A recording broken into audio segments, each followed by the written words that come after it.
The chandeliers sparkled like diamonds in the grand ballroom, and the air was thick with the scent of wealth and privilege. I stood at the edge of the extravagant wedding hall, my dress a simple navy blue, modest yet elegant, completely out of place among the sea of designer gowns and expensive jewelry. My parents, dressed in their finest, were the stars of the evening, basking in the attention of the rich and powerful. Then it happened. "Ladies and gentlemen," my mother's voice rang through the microphone, her eyes glinting with something cruel. "We want to take a moment to acknowledge someone very special to us." I tensed, already sensing what was coming. My father stepped beside her, a scowl settling over his sharp features. "Our daughter, Ivy," he announced, gesturing toward me. Heads turned, whispers began. Or should we say, the family embarrassment. Laughter rippled through the guests. My chest tightened. "She refuses to accept our ways, our status," my mother continued, feigning disappointment. "Imagine everyone our daughter, working for someone else. A mere employee in a company instead of being part of this family's empire." More laughter. My father smirked. "We tried to give her a good life, but she turned her back on us. Look at her, standing there in that cheap dress, when she could be among the elite." The heat of shame crept up my face, but I forced myself to stay still, to not show the devastation ripping through me. I had known they disapproved of my choices, but this? Publicly tearing me apart like I was nothing? Then, an unmistakable voice sliced through the mockery. "That's enough." Silence. I turned, and there he was, Damon Hayes, my boss, a self-made millionaire who commanded respect with his mere presence. He stepped forward, his piercing gray eyes locked on my father. "Ivy is more valuable than all of you combined," Damon said, his voice even but lethal. "And if anyone here doubts that, I'd be happy to enlighten them." The entire room held its breath. My father's face turned a dangerous shade of red. "Who the hell do you think you are?" Damon smirked, unbothered. "The man who actually recognizes talent when he sees it. Unlike you." Gasps rippled through the crowd. My mother stepped forward, her fake concern melting into frustration. "Mr. Hayes, this is a family matter. You don't need to interfere." "That's where you're wrong," Damon countered. "Ivy is my top executive. She's intelligent, driven, and unlike most people here, she doesn't rely on privilege to succeed." My heart thundered in my chest. Damon wasn't just defending me, he was claiming my worth in front of all these people. My father sneered. "Oh, please. She's just an employee." "A damn good one," Damon interrupted sharply. "And in case you didn't know, I just promoted her to vice president of my company." My mother gasped. My father visibly staggered. The crowd erupted in murmurs. "You're lying," my father spat. "She's not capable of that." Damon chuckled darkly. "Then maybe you should ask the stockholders, considering her strategies have increased our profits by 30% in the last quarter alone." The weight of the moment crushed my parents. Their arrogance, their cruelty, exposed. My father's jaw clenched, his humiliation evident. Damon turned to me, his expression softening. "Ivy, you don't need their approval. You never did." I swallowed hard, emotions warring inside me. Gratitude, vindication, but also sadness. Because even now, I knew my parents would never truly change. "Let's go," Damon said, offering me his arm. And for the first time in my life, I walked away from them without looking back. But this wasn't over. Not yet. The night air was cool against my burning skin as Damon led me outside the grand wedding venue. My heart still hammered in my chest, the echoes of laughter and whispers trailing behind me. The humiliation was raw, but something else burned beneath it. Something stronger. Anger. For years, I had tried to prove my worth to my parents. I had hoped, begged in my silence, that they would see me for who I was, not for what they wanted me to be. But tonight, they had crossed a line I could never forgive. Damon's grip on my wrist loosened as we stepped onto the curb. A sleek black car pulled up, the driver already waiting to open the door. "You okay?" His voice was calm, but I could hear the quiet storm beneath it. I turned to face him, And for the first time, I truly saw the weight of his words back there. Damon Hayes, my boss, my mentor, had stood up for me when my own blood had turned against me. And not just in a simple defense. He had crushed them, annihilated their arrogance with cold, undeniable facts. I will be, I answered, squaring my shoulders. Thank you for what you did in there. His lips quirked into a smirk. You deserve better than that circus. I exhaled, my anger simmering but controlled. They'll never change. You don't need them to, Damon said simply. You're more powerful than you think. His words settled deep into my bones. For so long, I had let my parents' opinions define me, their approval dictate my worth. But tonight was proof I was capable of standing on my own. And now, it was time to show them exactly what they had lost. The following Monday, I walked into my office, my heels clicking against the marble floor with new purpose. The news had already spread like wildfire. My public humiliation had become the talk of the elite circles. But what they didn't know, I wasn't broken. I was just getting started. I sat at my desk, flipping through reports when my assistant, Lauren, rushed in.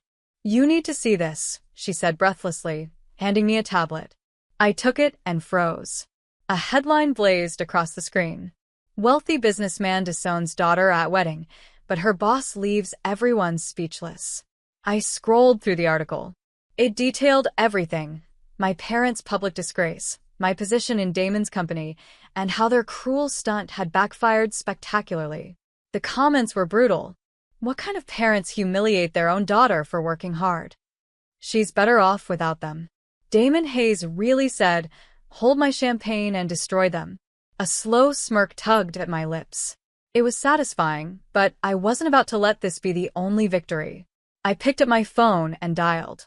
Mr. Donovan, I said smoothly when my lawyer answered. I'd like to move forward with the purchase. A pause. Then, you're sure? Positive. It was time for the final blow. Later that evening, I walked into the same mansion I had once called home. My parents were waiting, their expressions mixed with surprise and barely contained fury. You have some nerve showing up here, my father sneered. I think you'll want to hear what I have to say, I replied, my voice unwavering. My mother folded her arms. If this is about an apology. I laughed, shaking my head. Oh no. I have no expectations of that. I pulled a folder from my bag and slid it across the table. My father hesitated before opening it. His eyes darted over the pages, and then, what is this? His voice was sharp, laced with unease. A contract, I said coolly.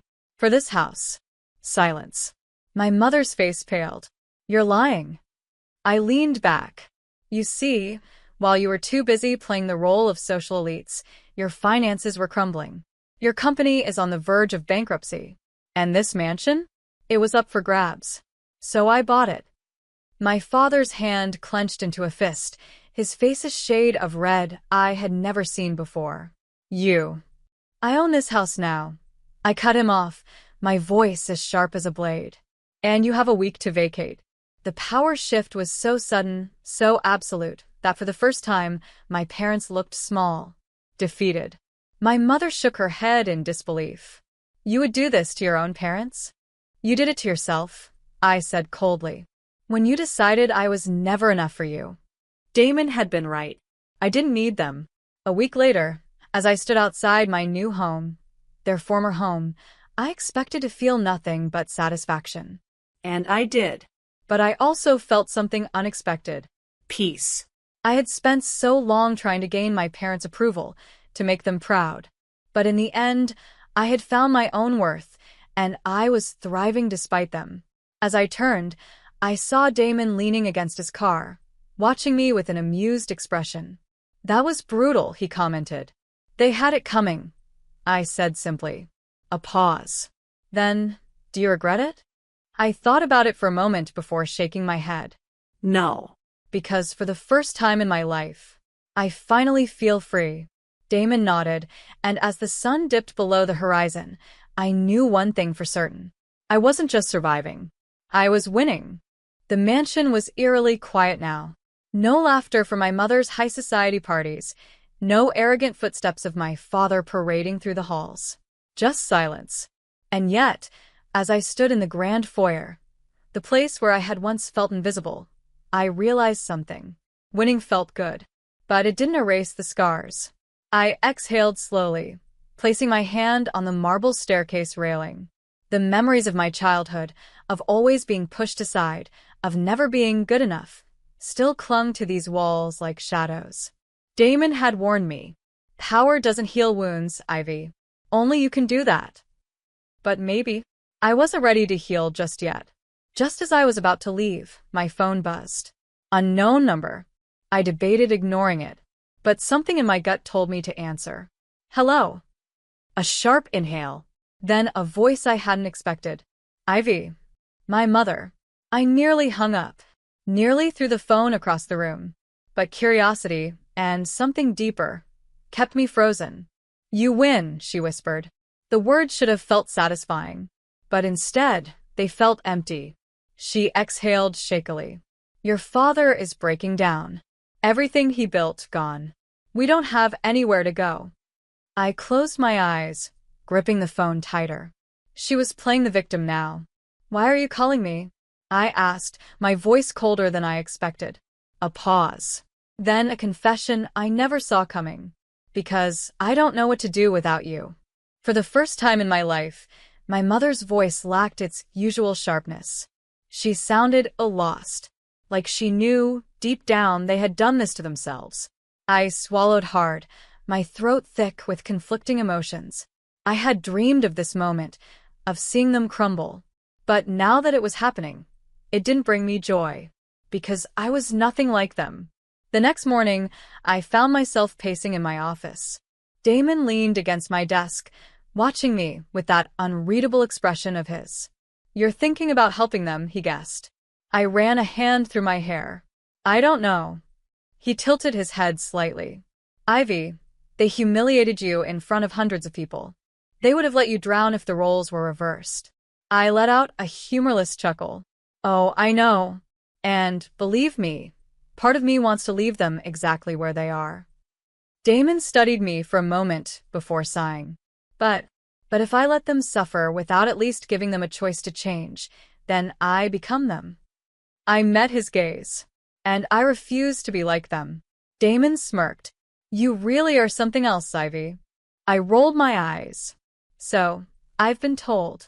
I met my parents at a quiet cafe, far away from their usual lavish haunts. My father looked thinner. His usual air of superiority had faded, replaced by quiet resentment. My mother, on the other hand, looked at me with something bordering on regret. I placed a folder on the table. I'm offering you a deal. My father scoffed. You're enjoying this, aren't you? I ignored him. Inside this folder are papers for a modest house and a financial plan to get back on your feet. My mother looked at it like it might explode. What's the catch? I leaned forward. You disappear from my life. No more control. No more guilt trips. No more treating me like a disgrace. You take this, and we go our separate ways. Silence. I could see the war in their eyes. My father's pride was battling his reality. My mother's selfishness was warring with her desperation. And then, after what felt like forever, my mother nodded. We'll take it. My father clenched his jaw, but he said nothing. That was it. The final moment. The end of the war. I stood up. Goodbye, Mom. Dad. And this time, I walked away for good. Weeks passed, and for the first time in my life, I felt truly free. No more trying to please people who would never be satisfied. No more chasing validation. One evening, Damon and I sat on my balcony, watching the city lights. So, he said, sipping his drink, what's next for Ivy Monroe? I smiled. Whatever the hell I want. He chuckled. That's what I like to hear. I turned to him, my heart light. You know, I spent years thinking I needed their love to be whole. But now, I realized I had everything I needed inside me all along. Damon raised his glass. To that, Ivy. I clinked my glass against his. And as I looked out at the city, The world that was now fully mine. I knew one thing for certain. I wasn't just surviving anymore. I was thriving. Days turned into weeks, and the weight of my past slowly lifted. My parents had taken the offer and vanished from my life. I had expected guilt to creep in, but instead, I felt relief. For the first time, I wasn't looking over my shoulder, waiting for their next act of cruelty. And with that newfound freedom, I threw myself into my work. I spent long hours at the office, refining strategies, pushing our company forward. Under my leadership, our latest business expansion had outperformed expectations. Investors were beyond pleased. Even Damon, who rarely praised anyone, had smirked at me and said, "You're making me look bad, Ivy." It felt good, but something still lingered in the back of my mind. A question that I had yet to answer. Who was I, now that I no longer needed to prove anything to anyone?